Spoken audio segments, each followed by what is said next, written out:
So when is promoting too much? Like, when are you overdoing it, so to speak, when you're promoting an album, a single, a Kickstarter like I did? And I got an email from a student I guess I coach. He's on my list, but he's on my music list, my manifest list. So I guess he was getting my emails of me promoting this new Kickstarter. And he's like, dude, like, you know, you're sending a lot of emails. And I think maybe, you know, you get more sales if you dialed it back. And, you know, he's trying to be nice, older dude, I think, but he's completely wrong, because this was like the best Kickstarter that I've ever done. The email that he got was one of the best emails that worked really well. And the reason an email worked well is because, number one, it got sales, but before it can get sales, it had to be opened. And that's what the strategy of, you know, you got to know how to write emails that get attention. You gotta know how to create posts, videos that get attention. And as long as you're doing that and you're being creative, and if you're an artist or musician, you're creative, dude. You might not think you know how to market or whatnot. It's because you're not just sitting down and thinking, okay, what can I do? How can I talk about this song in a different way? What's a story I can share? Like, one of the cool things we did for I Run With Wolves for this album is I did this post called The Wolf Pack, and it was all the people involved in the record, and I just wanted to thank them. I just wanted to thank them all. Go check out my Instagram.com/manifest to see it. But I was just thanking it, and that post like blew up, and I tagged everybody and thanked them, and this was like the last day, I think, to pre-order. But you and me, seriously, we underestimate how much effort and promotion it takes to make noise, man. Like, and people procrastinate, okay? When it comes to buying tickets for a show, definitely your Kickstarter and so many things, they put it off. They have life, they have things going on, and so you've got to break through that noise. When you got freedom convoys in Canada, and protests, and Omicron, and Decepticons, and Biden, and all kinds of crazy things in the news, you've got to break through that, right? You gotta break through that noise to talk about your music. And so, like, man, we send out a lot of emails. I try to email my list every day. All right, but I try to provide value. It's not just the same thing. Buy my stuff, listening to the same song, right? And you might be like, well, I don't have an email list, or I don't have a following. Well, you've got to market, man. You got to run ads. That's what I teach in Fanbase University. Okay, if you don't got my music marketing and promotions guide, go to smartmusicbusiness.com/free book. Okay, you can get the physical version, use cover shipping, or just go to smartmusicbusiness.com/book, remove the free, and you can buy the digital version or get it on Amazon. Learn all the Hollywood strategies for marketing a song and getting it out there and making a noise and making a ruckus. But like, my Kickstarter campaign's done, so what did I turn back on? Today I turned back on my cold ads. So I'm marketing now to people that had never heard of me before, right? And I'm trying to sell them stuff, trying to promote my music. What was I running on the last 3 days for this Kickstarter campaign? I was running retargeting ads. So anyone that had visited my Instagram profile or my Facebook profile or landed on my website or landed on my Kickstarter page, I had pixeled them with Facebook, okay? And I teach you how to do this in, I think, the Music Selling Machine for retargeting and all that stuff.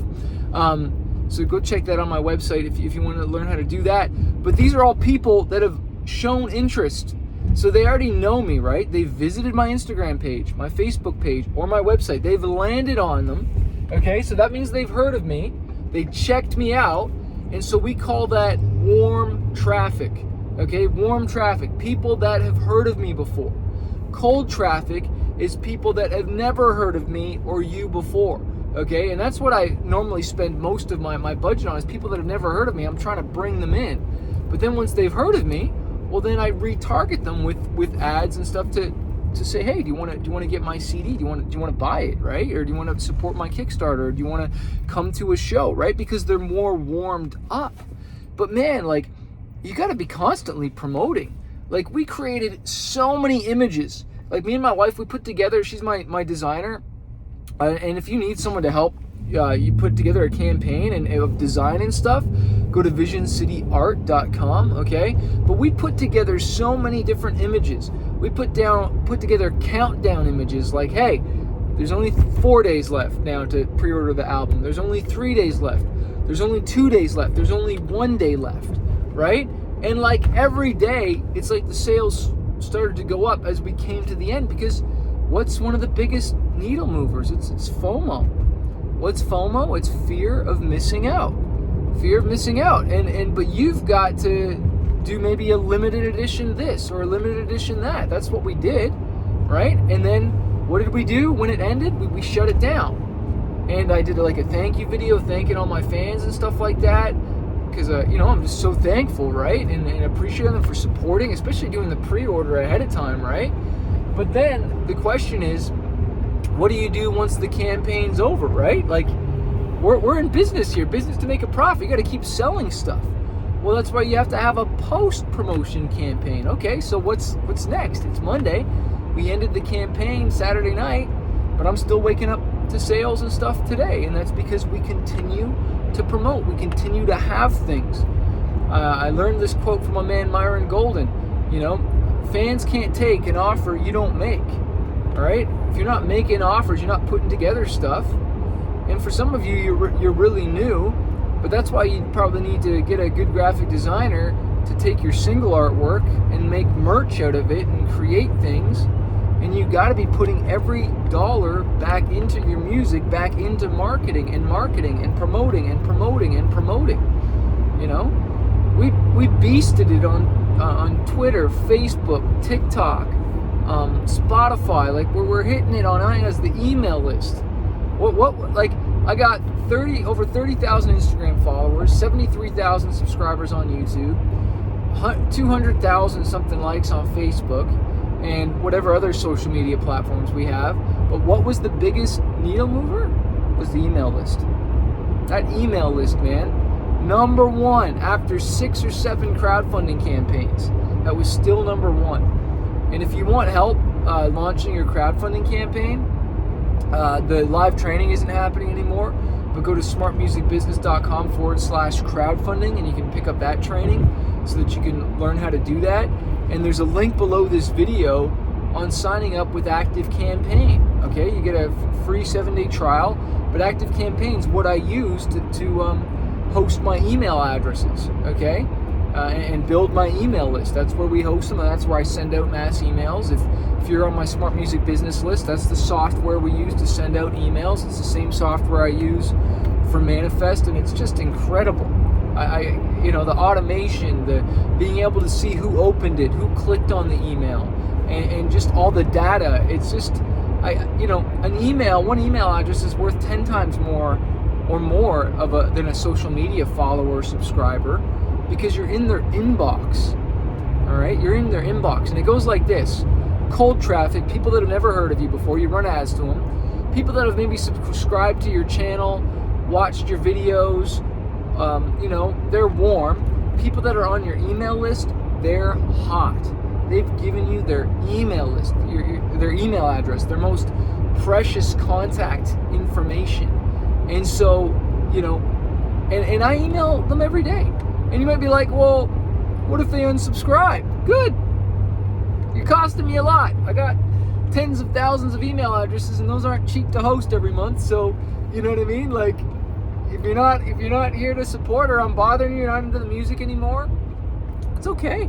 I expect people to unsubscribe every single time I send an email blast out, But of course, I'm not trying to just make a sale. I'm trying to give value, right? Like, I'm writing music and songs because I believe in it. Well, I market, and I'm not afraid to post, and I'm not afraid to send an email out because I'm so passionate about my music. So, I'm on a mission, right? So when that guy was like, dude, you're promoting too much. No, I'm not. I believe in this, dude. I believe in this so much. That's why I email. That's why I'm not afraid, because I'm sold out on what I'm doing. I believe in what I'm doing. And maybe you're not fully sold out on you yet. Maybe you're not fully sold out on your music and you're not 100% in. And if you're not, post below. Let me know. Maybe you're just not there. Maybe you don't have the confidence. That's okay. Maybe you don't fully believe it yet. It took me a while to really believe that I could do this thing, Like, I got signed and, toured and all this stuff, but honestly, I didn't even feel like I was a real artist until Japan happened.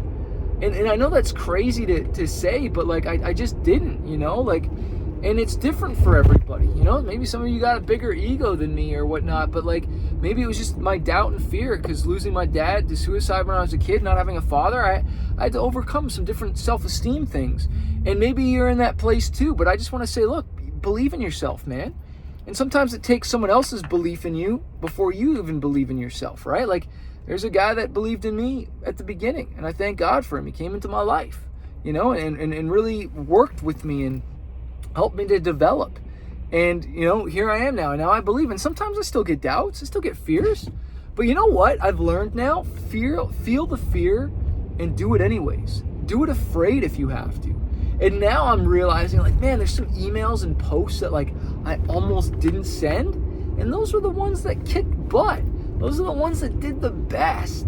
And so if you're feeling a little unsure, it probably means you're going in the right way. You're going into new uncharted territory, and you're making moves, my friend. So keep going. Don't stop. Pick up my book, Fighter, 5 Keys to Conquering Fear and Reaching Your Dreams. Go get it on Audible. Get a free 30-day trial. Listen to that book, man. That'll inspire you.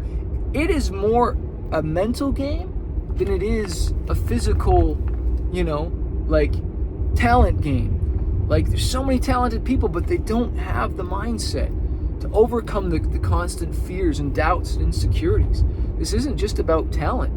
Many talented people I know are broke and never make it because their mindset wasn't right. The foundation wasn't right. All fear is false evidence appearing real. Something that seems real in your mind, but it's in reality, it's nothing at all.